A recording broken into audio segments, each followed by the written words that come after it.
Praise the Lord. കെവിനെ നമ്മുടെ സഹനം എടുത്ത് പ്രാർത്ഥിക്കുന്നതിൻ്റെ importance ആണ്. സഹനം എടുത്ത് പ്രാർത്ഥിക്കുന്നത് വളരെ ഇമ്പോർട്ടൻ്റ് ആണ്. കാരണം നമ്മൾ സാധാരണ പ്രാർത്ഥിക്കുമ്പോൾ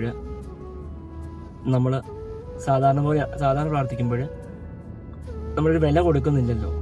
നമ്മൾ സാധാരണയായിട്ട് സ്വസ്ഥത നമ്മൾ കംഫർട്ട് സോണിലിരുന്നാണ് പ്രാർത്ഥിക്കാറ്. നമ്മളിപ്പോൾ ചിലപ്പോൾ ഒരു കസേരയിൽ ഇരുന്ന് നമുക്ക് വേണമെന്നുണ്ടെങ്കിൽ മുട്ടുകുത്തി ഇരിക്കാൻ പോലും പ്രാർത്ഥിക്കാറില്ല.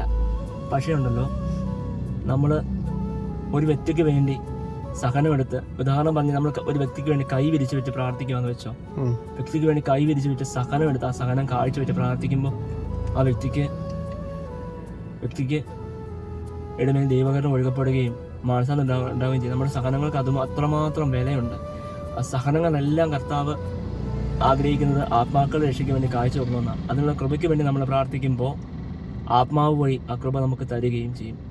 അപ്പോൾ കെവിനപ്പം പ്രാർത്ഥിക്കുമ്പോൾ ഇങ്ങനെ മുട്ടുകുത്തിയും ഒക്കെ പ്രാർത്ഥിക്കുന്നത് ഉപവാസങ്ങളൊക്കെ എടുക്കുമോ? എങ്ങനെയാണ് അതിൻ്റെ ഒരു സഹനം എടുത്ത് എങ്ങനെയാണ് പ്രാർത്ഥിക്കുന്നത്? എങ്ങനെയാണ് ഞാൻ ഉപവാസം എടുക്കുമെന്ന് ചോദിച്ചു കഴിഞ്ഞാൽ ഈശോയുടെ കൂടിയിരിക്കുക എന്നതാണല്ലോ ഉപവാസം.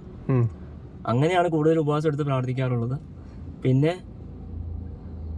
നമ്മൾ ഈശോയിൽ നിന്ന് അകത്തുനിന്ന് എന്തെങ്കിലും കാര്യങ്ങൾ ഈശോയെ പ്രതി വേണമെന്ന് വെക്കുമ്പോൾ അതിനുള്ള 10 ഇരട്ടി കൃപ ഈശോ നമുക്ക് തരും. ശുശ്രൂഷയ്ക്ക് അങ്ങനെ മാറ്റി വെച്ചൊരു കാര്യം പറയാമോ? ഒരു കാര്യം എന്ന് പറഞ്ഞാൽ ഇൻസ്റ്റാഗ്രാം ഇതുപോലെ ഒത്തിരി എൻ്റെ പാപത്തിലോട് നയിക്കുന്നതായിട്ട് എനിക്ക് തോന്നിയപ്പോൾ ഞാൻ ഇൻസ്റ്റാഗ്രാമിനോട് പറഞ്ഞു, അൺഇൻസ്റ്റാൾ ചെയ്തു. അത് കഴിഞ്ഞപ്പോൾ തൊട്ട് കർത്താവിൻ്റെ സമാധാനം കൊണ്ട് എൻ്റെ ഹൃദയം നിറയാൻ തുടങ്ങി. എൻ്റെ ബുദ്ധിയിൽ പ്രകാശം നിറയാൻ തുടങ്ങി. ബുദ്ധിയിൽ പ്രകാശം.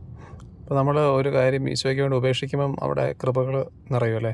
ഈശോയ്ക്ക് വേണ്ടി ഉപേക്ഷിക്കുമ്പോൾ 10 ഇരട്ടി കൃപ കൊണ്ട് നമ്മളെ അഭിഷേകം ചെയ്യും. ആ കൃപ കൊണ്ട് ഒരുപാട് ആത്മാക്കളെ നേടാൻ നമ്മൾ ഉപയോഗിക്കുകയും ചെയ്യും. ആഗ്രഹിക്കുക, പ്രാർത്ഥിക്കുക, അവിടുന്ന് ഇടപെടും. കെവിൻ്റെ ഒരാൾ ഞാൻ സഹനമെടുത്ത് പ്രാർത്ഥിക്കണോ എന്നൊരാൾ ചോദിച്ചാൽ അയാളോട് എന്തായിരിക്കും പറയുന്നത്? ഓരോരുത്തരുടെ ആരോഗ്യസ്ഥിതി അനുസരിച്ച് വേണം അത് ചെയ്യാണെന്ന് ഞാൻ പറയുള്ളൂ. കാരണം ആരോഗ്യമില്ലാത്തൊരു വ്യക്തി സഹനമെടുത്ത് പ്രാർത്ഥിച്ചു കഴിഞ്ഞാൽ ആ വ്യക്തി വളരെയധികം തളർന്നു പോവുകയും ചിലപ്പോൾ അവരുടെ ജീവൻ തന്നെ നഷ്ടപ്പെടുകയും ചെയ്യും. അപ്പോൾ നമ്മുടെ ആരോഗ്യവും അവസ്ഥകളും നോക്കിയിട്ട് വേണം നമ്മൾ സഹനമെടുത്ത് പ്രാർത്ഥിക്കാൻ. ഈ സഹനം എന്ന് പറഞ്ഞാൽ രക്തം ചിന്താതെയുള്ള രക്തസാക്ഷിത്വമാണല്ലോ സഹനം. അപ്പോൾ നമുക്ക് ഏറ്റവും പ്രിയപ്പെട്ട ഒന്ന് ഈശോയ്ക്ക് പ്രതി ഒരു ആത്മാവിനെ രക്ഷിക്കാൻ വേണ്ടി ഉപേക്ഷിച്ച് കൊടുക്കുമ്പോൾ ഏറ്റവും പ്രിയപ്പെട്ട ഒന്ന് ഈശോയേക്കാൾ അതിനെ നമ്മൾ ഉപേക്ഷിക്കുമ്പോൾ അല്ലെങ്കിൽ വേണ്ടെന്ന് വെക്കുമ്പോൾ അവിടെ ഒരു എളിമപ്പെടലുണ്ട്. അങ്ങനെ എളിമപ്പെടുമ്പോൾ അതിനകത്ത് പറയുന്ന പോലെ ശരിയായ അറിയുന്നതിന് ദാനിയേലേ, നീ ദൈവത്തിന് മുമ്പിൽ നിന്നെ നിലപ്പെടുത്താൻ തുടങ്ങിയ ദിവസം നിന്റെ പ്രാർത്ഥനകൾ കേൾക്കപ്പെട്ടു. ആമേൻ.